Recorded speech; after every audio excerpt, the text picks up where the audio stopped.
बुखारी साहब, पेंटागन 3000 फौजी जो है वो मशरिक़ वस्ता में भेजने का प्लान कर रहा है। दूसरी तरफ व्हाइट हाउस की जो रिप्रेजेंटेटिव है वो भी ये बात कर रही हैं कि अमेरिका की ईरान के खिलाफ जंग जो है वो बिला रुकावट जारी है। तो बुखारी साहब, एक तरफ मुज़ाकरात की बात और दूसरी तरफ इस तरह की हरकतें, अगर मुज़ाकरात के लिए, जंगबंदी के लिए संजीदा है तो फिर ये हरकतें कर रही हैं। पहली बात तो ये है कि ये अमेरिकी मुनाफिकत जो है ये अब एक्सपोज होती जा रही है। हर आदमी को सड़क पे चलते हुए पता है कि ट्रम्प झूठ बोल रहा है, ये इनके दावे जो है झूठे हैं।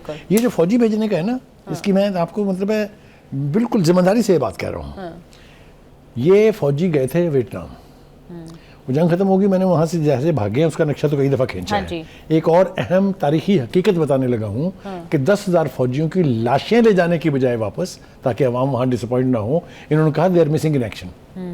ये तारीख बता रहा हूं आपको जिम्मेदारी के साथ। बिल्कुल। ओके, ये आएंगे जरूर अपनी मर्जी से, क्योंकि ट्रंप साहब इनको इस जहन्नम में झोंकेंगे जरूर, लेकिन ये अपने पांव पर चल के नहीं जाएंगे, जाएंगे ताबूतों में।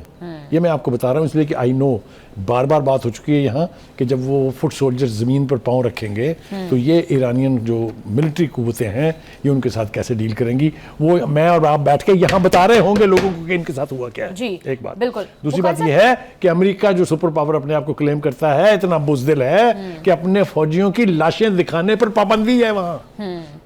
ये जो 4 गए थे, ये उनको इसलिए दिखाने पड़े कि मरे तो बेपनाह हैं।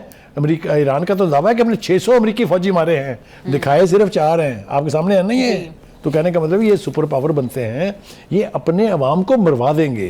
ये जिनके भी बच्चे हैं, आपने देखी थी धाड़ें जो निकल रही थी वहां पर उनके बच्चों और बीवियों की, तो ये अपने लोगों को इस जहन्नम की आग में झोंक रहे हैं। अमेरिकन अवाम में वो जज्बा नहीं है कि वो अपने बेटे जो हैं वो इस तरह की जंगों के अंदर कुर्बान करें। वो ट्विटर पे ट्रेंड भी चलता रहा है कि सेंट बैरन डोनाल्ड ट्रंप के बेटे को कह रहे थे कि अपने बेटे को आपने देखा ईरान में क्या हुआ है? औरतें अपने जेवर दे रही हैं, बूढ़ी औरतें जंग के लिए। रिजॉल्व कहां से लाएंगे? ये सेटलर्स हैं। एक बात तो ये हो गई।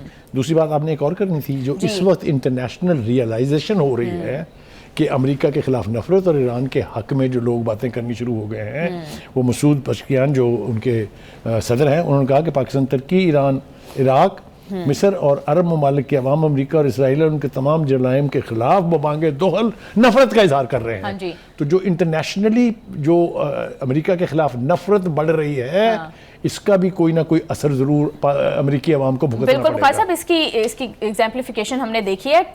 टर्की के सदर जो हैं वो ये बात कर रहे हैं कि इसराइल, ये जंग इसराइल की है मगर इसकी कीमत पूरी दुनिया को जो है वो चुकाना पड़ रही है।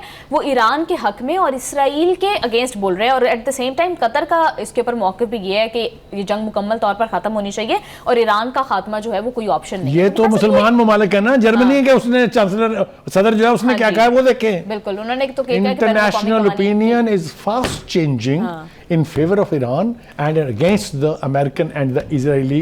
मैं कोई और लफ्ज़ कह दूंगा वो मुंह से निकल जाएगा मेरे, लेकिन इनको, इनके खिलाफ नफरत, इनके नामों पर तबर्रा, ये अब लाजमी होता जा रहा है और पूरी दुनिया करेगी, आप देखेंगे ये। लेट्स होप सो बुखारी साहब के सारी सूरत हाल का कोई ना कोई मुस्बत हल निकले, मुज़ाकरात को एक चांस तो जो है नहीं, मैं थोड़ा सा इजाफा कर दूं, अल्लाह करे अमेरिका जलील हो और इसराइल सफाई। बुखारी साहब वो तो जलील हो चुके हैं, वो तो बिल्कुल जलील हो चुके हैं, आप बिल्कुल ठीक कह रहे हैं। Thank you so much sir for your analysis.